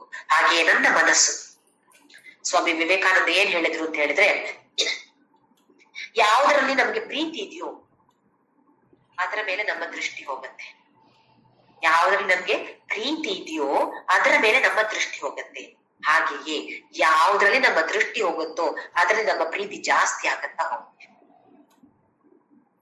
ಅಂದ್ರೆ ನಾವು ಲೋಕದ ಬಗ್ಗೆ ಆಲೋಚನೆ ಮಾಡ್ತಾ ಇದ್ದೇವೆ ಅಂತಂದ್ರೆ ತಿಳ್ಕೊಳ್ಬೇಕು, ನನಗೆ ಲೋಕದ ಮೇಲೆ ಪ್ರೀತಿ ಜಾಸ್ತಿ ಆಗ್ತಾ ಇದೆ. ನಾನು ಈ ತರದ ಜ್ಞಾನವನ್ನ ಪಡೆದುಕೊಳ್ಬೇಕು ಅಂತ ಇದ್ರೆ ನನಗೆ ದೇವರ ಮೇಲೆ ಪ್ರೀತಿ ಜಾಸ್ತಿ ಆಗ್ತಾ ಇದೆ, ನನ್ನ ದೃಷ್ಟಿಯಲ್ಲಿ ಹೋಗ್ಬೇಕು. ಶುರುವಿನಲ್ಲಿ ಅತ್ಯಂತ ಫೋರ್ಸ್ ಮಾಡಿ ಬೇಡ ಇದು ಬೇಡ ಇದು ಬೇಡ ಅದು ಮಾಡು ಅಂತ ಹೇಳ್ಕೊಳ್ಬೇಕಾಗತ್ತೆ. ಆಮೇಲೆ ಅದು ಆಟೋಮ್ಯಾಟಿಕ್ ಆಗಿ ಬಂದ್ಬಿಡತ್ತೆ. ಯಾರೋ ಏನೋ ಮಾತಾಡ್ತಾರ ಅವ್ರ ಬಗ್ಗೆ, ಸರಿ ಬಿಡಿ ಮಾತಾಡ್ಲಿ, ನನ್ಗೆ ನಾನು ಅದರಲ್ಲಿ ಭಾಗವಹಿಸೋದಿಲ್ಲ. ಇರ್ಬೋದು, ಸತ್ಯವೇ ಇರ್ಬೋದು, ಆದ್ರೆ ನಾನು ಅದನ್ನ ಹೇಳಕ್ ಹೋಗೋದಿಲ್ಲ. ಈ ತರದ ಮನಸ್ಸನ್ನ, ನಮ್ಮ ಇಂದ್ರಿಯಗಳನ್ನ ನಾವು ಕಂಟ್ರೋಲ್ ಅಲ್ಲಿ ಇಟ್ಟುಕೊಂಡಾಗ ಅದು ಪ್ರಕಾಶಮಾನವಾಗುತ್ತೆ. ಶುರುವಲ್ಲಿ ಕಷ್ಟ ಆಗುತ್ತೆ, ಆಮೇಲೆ ಅದೇ ನಮಗೆ ನಮ್ಮ ಪ್ರಕೃತಿಯ ಹಾಗೆ. ಯಾಕೆ? ಸತ್ವಗುಣ ಪ್ರಧಾನವಾಗಿದೆಯಲ್ವೇ. ನೋಡಿ, ಸ್ವಾಮಿ ವಿವೇಕಾನಂದರಿಗೆ ಯಾವುದೋ ಒಂದು ಪುಸ್ತಕವನ್ನ ಒಂದು ಸಲ ಹೀಗೆ ನೋಡಿದ್ರೆ ಸಾಕಂತೆ, ಎಲ್ಲ ಬರ್ತಿತ್ತಂತೆ ಅವರಿಗೆ. ಅದ್ರಲ್ಲಿ ಏನೇನಿದೆಯೋ ಯಾವುದೇ ವಿಷಯವನ್ನ ಕೇಳಿದ್ರು, ಅದರಲ್ಲಿ ಇದ್ದಂತಹ ಯಾವುದೇ ವಿಷಯವನ್ನ ಕೇಳಿದ್ರು ಅವರಷ್ಟು ಸ್ಪಷ್ಟವಾಗಿ ಅದಕ್ಕೆ ಉತ್ತರ ಕೊಡ್ತಿದ್ರು.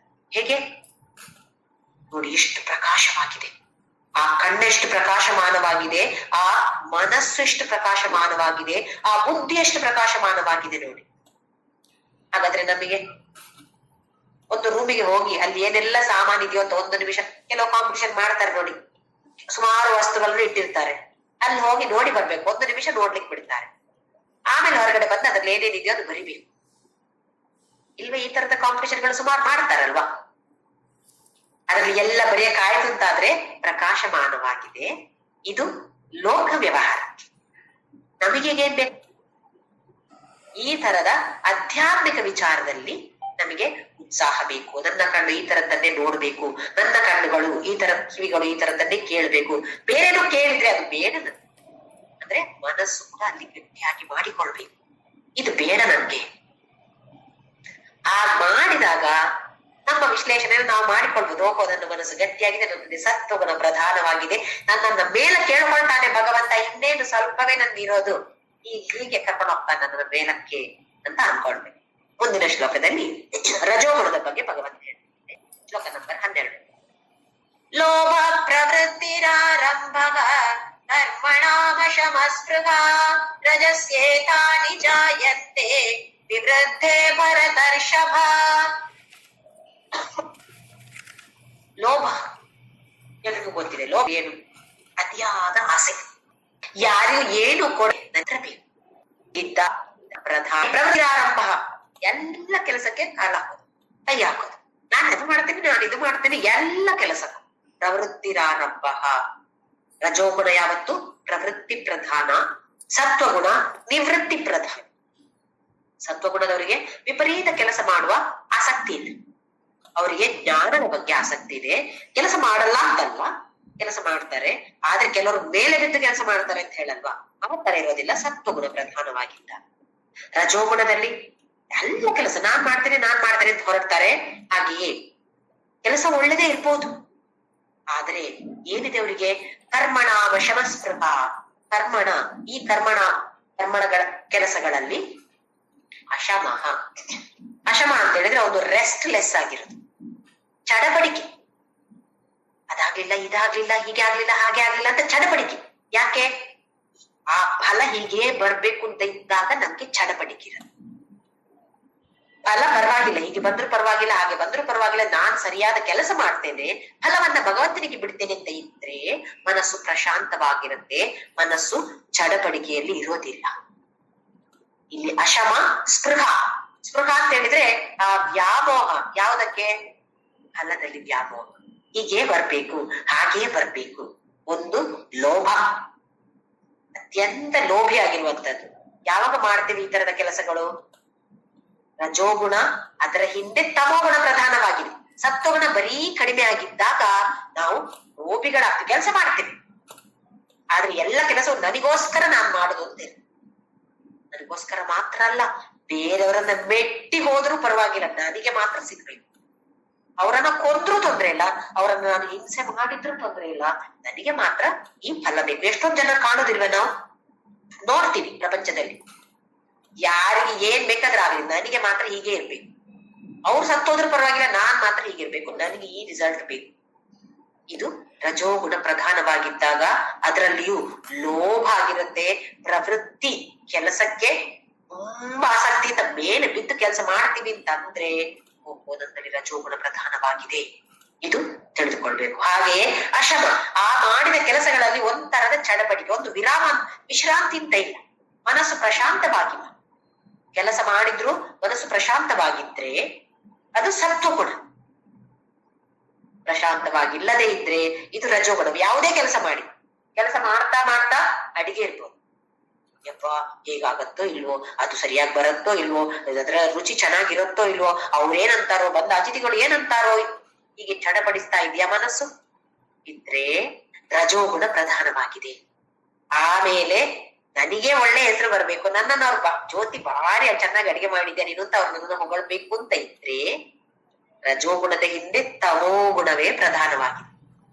ಸತ್ವಗುಣ ಕಡಿಮೆ ಮಟ್ಟದಲ್ಲಿದೆ ಅಂತ ತಿಳಿದುಕೊಳ್ಬೇಕು ನಾವು. ಇದೆಲ್ಲ ಭಗವಂತ ನಮ್ಗೆ ಯಾಕೆ ಹೇಳ್ತಿರೋದು?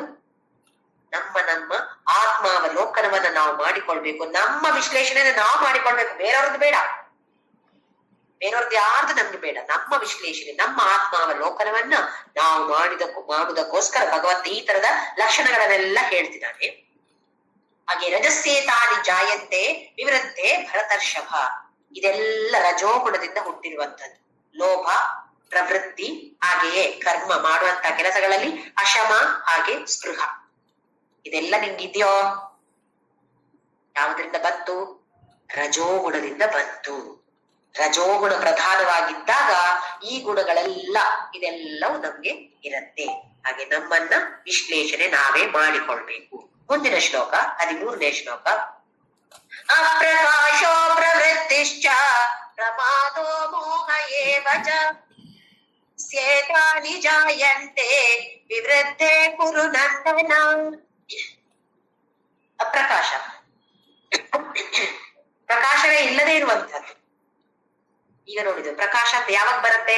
ಸತ್ವಗುಣ ಪ್ರಧಾನವಾಗಿದ್ದಾಗ ಪ್ರಕಾಶಮಯವಾಗಿರುತ್ತೆ. ಎಲ್ಲ ಇಂದ್ರಿಯಗಳು ಕೂಡ ಪ್ರಕಾಶಮಯವಾಗಿರುತ್ತೆ. ಸತ್ವಗುಣ ಪ್ರಧಾನವಾಗಿದ್ದಾಗ ಜ್ಞಾನೇಂದ್ರಿಯಗಳು ಪ್ರಧಾನವಾಗಿರುತ್ತೆ ಅಥವಾ ಪ್ರಕಾಶಮಯವಾಗಿರುತ್ತೆ. ರಜೋಗುಣ ಪ್ರಧಾನವಾಗಿದ್ದಾಗ ಕರ್ಮೇಂದ್ರಿಯಗಳು, ಎಲ್ಲ ಕರ್ಮ ಮಾಡುವಂತ ಇಂದ್ರಿಯಗಳು ಒಳ್ಳೆ ಆಕ್ಟಿವ್ ಆಗಿರುತ್ತೆ. ಈಗ ತಮೋಗುಣ ಪ್ರಧಾನವಾಗಿದ್ದಾಗ ಯಾವುದೂ ಇಲ್ಲ, ಜ್ಞಾನೇಂದ್ರಿಯಗಳು ಕೆಲಸ ಮಾಡೋದಿಲ್ಲ, ಕರ್ಮೇಂದ್ರಿಯಗಳು ಕೆಲಸ ಮಾಡೋದಿಲ್ಲ. ಇಲ್ಲಿ ಅಪ್ರಕಾಶ ಅಂತ ಹೇಳಿದ್ರೆ ಸತ್ವಗುಣ ಬರೀ ಕಡಿಮೆ. ಪ್ರಕಾಶ ಅಂತ ಇದ್ರೆ ಸತ್ವಗುಣ ಜಾಸ್ತಿ ಇದೆ, ಅಪ್ರಕಾಶ ಅಂತ ಹೇಳಿದ್ರೆ ಸತ್ವಗುಣ ಅತೀ ಕಡಿಮೆ ಆಗಿದೆ. ಹಾಗೆಯೇ ಅಪ್ರವೃತ್ತಿಶ್ಚ, ಪ್ರವೃತ್ತಿ ಅಂತ ಹೇಳಿದ್ರೆ ಕೆಲಸ ಮಾಡುವಂಥದ್ದು, ಅಪ್ರವೃತ್ತಿ ಅದರ ವಿರೋಧವಾಗಿರುವಂಥದ್ದು. ಯಾವ ಕೆಲಸದಲ್ಲಿ ಉತ್ಸಾಹ ಇಲ್ಲ, ಮಾಡೋದು ಇಲ್ಲ, ಜ್ಞಾನವೂ ಇಲ್ಲ. ಸತ್ವಗುಣವು ಕಡಿಮೆ, ರಜೋಗುಣವು ಕಡಿಮೆ ಇದ್ದಾಗ, ತಮೋಗುಣ ಪ್ರಧಾನವಾಗಿದ್ದಾಗ ಪ್ರಮಾದೋ ಮೋಹ ಏವ ಚ. ಪ್ರಮಾದ ಅಂತ ಹೇಳಿದ್ರೆ ಕೇರ್ಲೆಸ್ ಆಗಿರೋದು, ಎಲ್ಲ ಒಂದು ಯಾವ್ದು ಹೇಗ್ ಮಾಡಿದ್ರ ಅದಕ್ಕೆ ಒಂದು ದೃಷ್ಟಿಯನ್ನ ಹಾಕಿ ಯಾವ ಕೆಲಸವನ್ನೇ ಮಾಡಿದ್ರು ಅದರಲ್ಲಿ ದೃಷ್ಟಿ ಇಲ್ಲ. ಸುಮ್ಮನೆ ಏನೋ ನಾಮಕೆ ವಾಸ್ತೆ ಅಂತ ಹೇಳೋದಿಲ್ವಾ, ಯಾರೋ ಏನೋ ಹೇಳಿದ್ರು ಅಂತ ಮಾಡೋದು. ಆಮೇಲೆ ಅದರಲ್ಲೊಂದು ಅಲಕ್ಷ್ಯ, ನಿರ್ಲಕ್ಷ್ಯ ಕೂಡ. ಅಲಕ್ಷ್ಯ ಬೇರೆ, ನಿರ್ಲಕ್ಷ್ಯ ಬೇರೆ. ಆಮೇಲೆ ಸೋಮಾರಿತನ, ಪ್ರಮಾದದಲ್ಲಿ ಒಂದು ಸೋಮಾರಿತನ ಕೂಡ ಬರುತ್ತೆ. ಅಜ್ಞಾನವೂ ಇದೆ, ಹಾಗೆ ಸೋಮಾರಿತನವು ಪ್ರಮಾದದಲ್ಲಿ ಬರುತ್ತೆ. ಮೋಹ ಏವಚ, ಒಂದು ವ್ಯಾಮೋಹ ಅಂತೂ ಇದ್ದೇ ಇದೆ. ತಮಸ್ಯೇತಾನಿ ಜಾಯಂತೆ ವಿವೃದ್ಧೆ ಕುರುನಂದನ. ಹೀಗಿರುವುದೆಲ್ಲಾದ್ರೂ ಇದ್ರೆ ಏನನ್ಕೋಬೇಕು? ನನ್ನಲ್ಲಿ ತಮೋಗುಣ ಜಾಸ್ತಿ ಇದೆ. ಇದು ನಮ್ಮ ವಿಶ್ಲೇಷಣೆಯನ್ನು ಮಾಡೋದಕ್ಕೋಸ್ಕರ ಭಗವಂತ ಎಲ್ಲ ಗುಣಗಳ ಲಕ್ಷಣಗಳನ್ನು ನಮ್ಗೆ ಹೇಳಿದ್ದಾನೆ. ಮುಂದಿನ ಶ್ಲೋಕದಲ್ಲಿ, ಮುಂದಿನ 2 ಶ್ಲೋಕಗಳಲ್ಲಿ ಗತಿ ಅಂದ್ರೆ ಈ ತರದ ವ್ಯಕ್ತಿ ಅಥವಾ ಪ್ರಾಣಿ ಯಾವುದೇ ಇರ್ಲಿ, ಸತ್ತು ಹೋದಾಗ, ನಾಶವಾದಾಗ ಮುಂದೆ ಎಲ್ಲಿಗೆ ಪ್ರಯಾಣ ನಡೆಯುತ್ತೆ ಇದನ್ನ ಹೇಳ್ತಾನೆ. ನೋಡೋಣ ಶ್ಲೋಕ ನಂಬರ್ 14. ಯದಾ ಸತ್ವೇ ಪ್ರವೃದ್ಧೇತು ಪ್ರಲಯಂ ಯಾತಿ ದೇಹಭೃತ್ ತದೋತ್ತಮ ಉತ್ತಮವಿದಾಂ ಲೋಕಾನ್ ಅಮಲಾನ್ ಪ್ರತಿಪದ್ಯತೆ.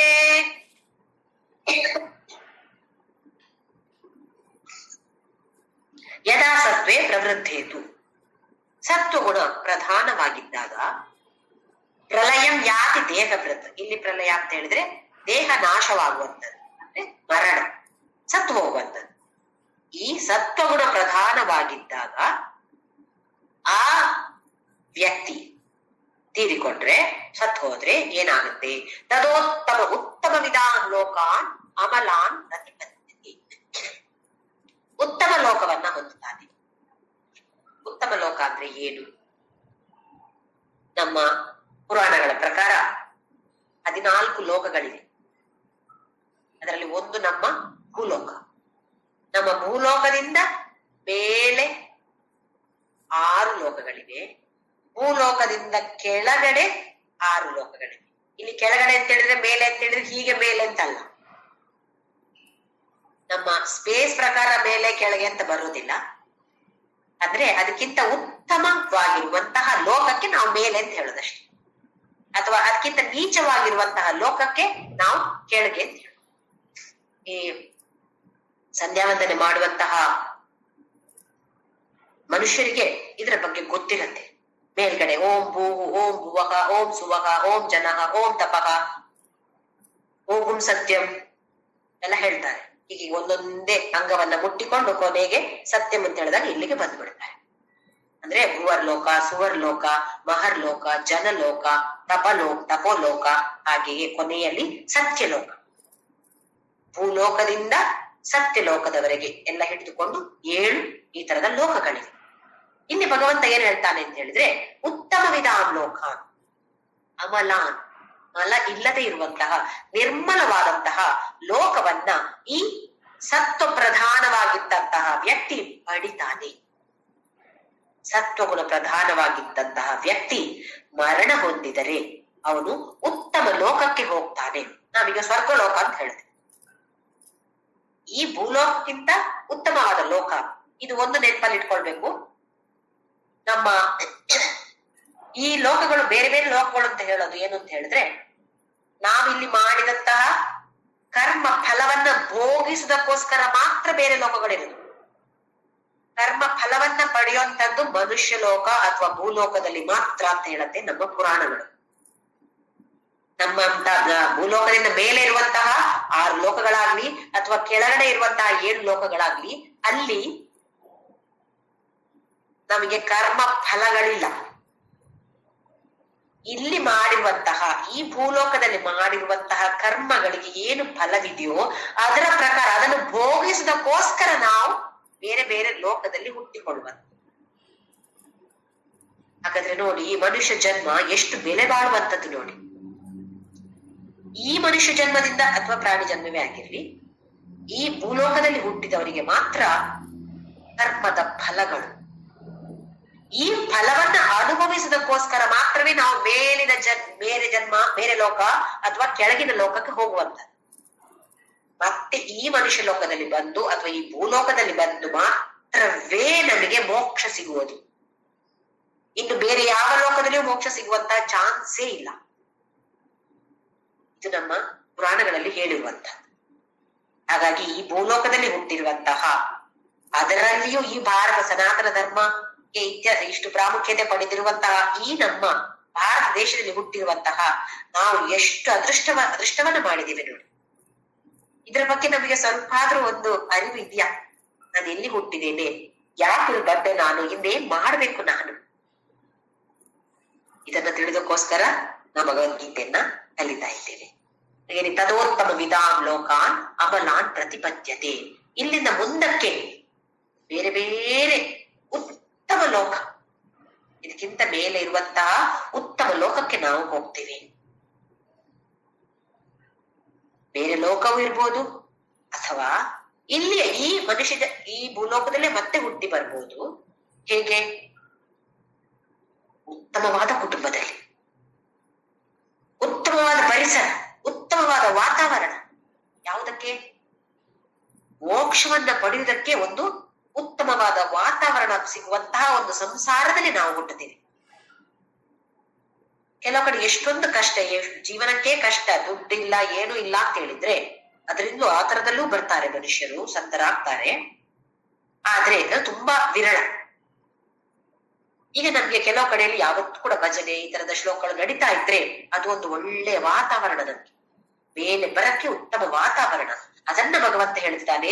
ಯಾವ ತರನು ಅಮಲ ನಿರ್ಮಲವಾದ ಸಂಸಾರದಲ್ಲಿ, ನಿರ್ಮಲವಾದ ಕುಟುಂಬದಲ್ಲಿ ಹುಟ್ಟಿ ಮೋಕ್ಷವೇ ಗುರಿ ಅಂತ ಸಾಧನೆ ಮಾಡೋದಕ್ಕೆ ಸರಿಯಾದ ಒಂದು ಅವಕಾಶವನ್ನ ಸಿಗುವಂತಹ ಸ್ಥಳದಲ್ಲಿ ಹುಟ್ಟುತ್ತಾನೆ. ಯಾರು? ಸತ್ವಗುಣ ಪ್ರಧಾನವಾಗಿದ್ದಂತವನು ಸತ್ತು ಹೋದಾಗ ಈ ತರದ ಗತಿಯನ್ನು ಪಡಿತಾನೆ. ಇಲ್ಲಿ ಗತಿ ಅಂತ ಹೇಳಿದ್ರೆ ಸತ್ತು ಹೋದ ನಂತರ ಎಲ್ಲಿಗೆ ಪ್ರಯಾಣ ಮಾಡ್ತಾನೆ. ಇದು ಕೂಡ ಜ್ಞಾನಿ ಆದವನಿಗೆ ಏನು ಪ್ರಯಾಣ ಮಾಡ್ತಾನೆ, ಎಲ್ಲಿಗೆ ಪ್ರಯಾಣ ಮಾಡ್ತಾನೆ, ಇದು ನೆನ್ಪಿಟ್ಕೊಳ್ಬೇಕು.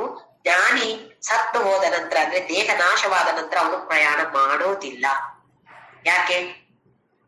ಅವನು ಪರಮಾತ್ಮನಲ್ಲಿ ಐಕ್ಯವಾಗಿ ಹೋದ ನಂತರ ಇನ್ನೆಲ್ಲಿಗೆ ಪ್ರಯಾಣ ಮಾಡ್ತಾನೆ ಅವನು? ಹಾಗಾದ್ರೆ ಇದು ಸತ್ವಗುಣ ಪ್ರಧಾನವಾಗಿರುವಂತಹ ನಮ್ಮಂತಹ ಅಜ್ಞಾನಿಗಳಿಗೆ, ಸತ್ವಗುಣ ಪ್ರಧಾನವಾಗಿರುವಂತಹ ಅಜ್ಞಾನಿಗಳಿಗೆ ಮಾತ್ರ ಪ್ರಯಾಣ ಇದೆ. ಜ್ಞಾನಿಗೆ ಯಾವತ್ತೂ ಪ್ರಯಾಣ ಇಲ್ಲ. ಭೂಲೋಕದಲ್ಲಿದ್ದು ಜ್ಞಾನವನ್ನ ಪಡೆದ ನಂತರ ದೇಹ ನಾಶವಾದ ಮೇಲೆ ಪರಮಾತ್ಮನ ಜೊತೆ ಐಕ್ಯವಾಗಿ ಹೋಗ್ತಾನೆ. ಹಾಗಾಗಿ ಅವನು ಪ್ರಯಾಣ ಮಾಡೋದಿಲ್ಲ. ಇದೆಲ್ಲರಿಗೆ, ಎಲ್ಲವೂ ಇರುವಂತದ್ದು ಅಜ್ಞಾನಿಗಳಿಗೆ ಮಾತ್ರ. ಮುಂದಿನ ಶ್ಲೋಕ 15ನೇ ಶ್ಲೋಕ.